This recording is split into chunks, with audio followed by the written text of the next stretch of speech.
Olá! No último vídeo falei da importância da renda passiva e percebi que boa parte das pessoas aqui no Brasil compram o ativo imóvel para gerar renda passiva através do aluguel que elas podem gerar. Okay? E por causa disso, eu conversei com várias pessoas que vivem de aluguel e cheguei a algumas ideias, algumas características que eu vou comentar nesse vídeo aqui, que eu acredito que vai ser interessante.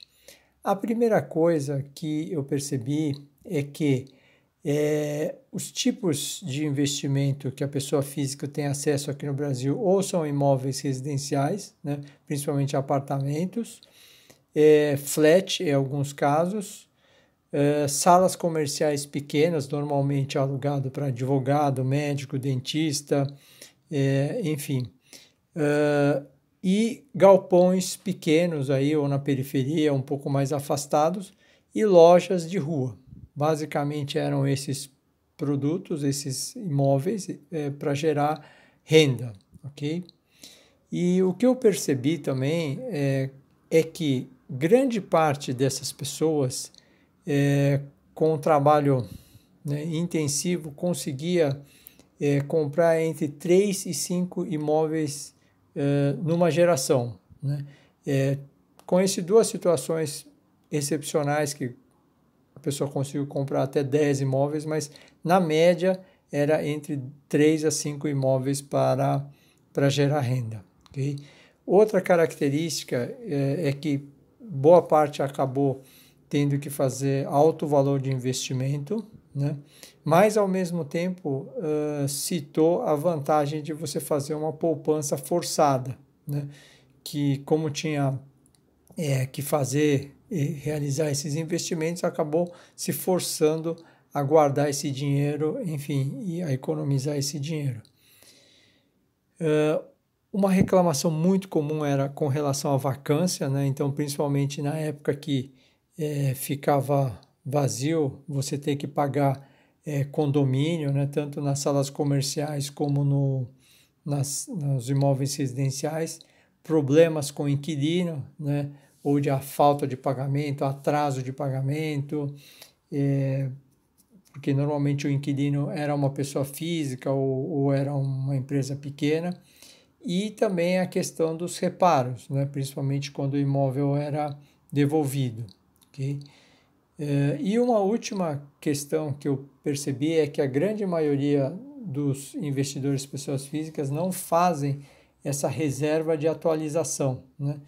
Que depois conversando com especialistas, eles falam que de pelo menos de 4 até 10% do que você recebe de aluguel, você tem que fazer um caixa para que você possa fazer essa atualização do imóvel de tempos em tempos. Né?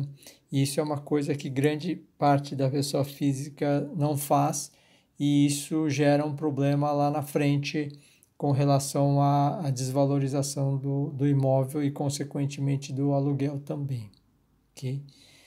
Bom, visto isso, né, quais é que são as opções aí no mercado para você gerar renda com imóvel, né? Esse era a questão que a gente trabalhava, o que teria no mercado financeiro equivalente para você gerar renda passiva, ok? Uma das possibilidades era eventualmente você comprar ações de construtoras e você gerar renda passiva por dividendos. Aqui tem dois problemas, né? Uma que a construtora ela tem uma atividade que é principal, que é incorporação, né? Que não é de aluguel de imóvel. Então, seria um business diferente, tá? E, ao mesmo tempo, as construtoras não geram dividendos constantemente todo mês como um aluguel, então não é possível usar esse instrumento para isso, ok? O negócio é diferente e não tem dividendos constantes. Outra possibilidade são as empresas de exploração de imóveis, né? Aqui no Brasil, basicamente, as empresas que estão na Bolsa que fazem isso são as administradoras de shopping. Tem uma que faz a administração de logístico e comercial de lajes corporativas, e agora tem uma focada só em logístico também. Mas elas também, além de ser proprietárias de alguns imóveis, fazem a gestão de outros imóveis e também não tem um pagamento, uma geração de dividendos tão constante como o aluguel de imóveis, tá? E por último, o mais conhecido são os fundos de investimento imobiliário, né? Que esse sim, boa parte deles tem esse foco no aluguel, né? De gerar renda através do aluguel dos imóveis.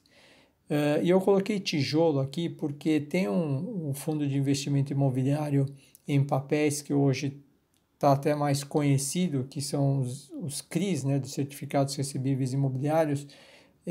Mas, para mim, o fundo imobiliário de papel é um fundo de renda fixa, né? Mais para frente eu vou voltar nesse tema, mas apesar de ter o lastro imobiliário, para mim é um fundo de renda fixa, porque o CRI é uma renda fixa, ok? Então, também acho que não deveria ser comparado aqui, tá?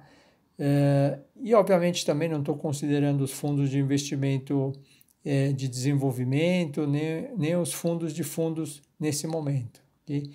Então, o que eu consideraria mais parecido são os fundos de investimento imobiliário que investem em tijolo, okay? Em imóveis físicos, ok?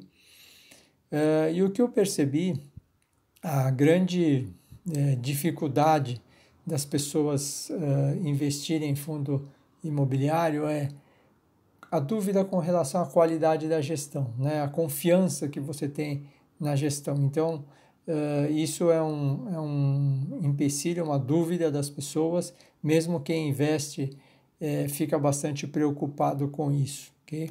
Outra questão, outra característica é com relação aos custos, né, das taxas de gestão e administração, principalmente quando você chega numa época agora como a pandemia, que os aluguéis acabam caindo ou aumenta a vacância, que o peso, né, das taxas começa a ser maior.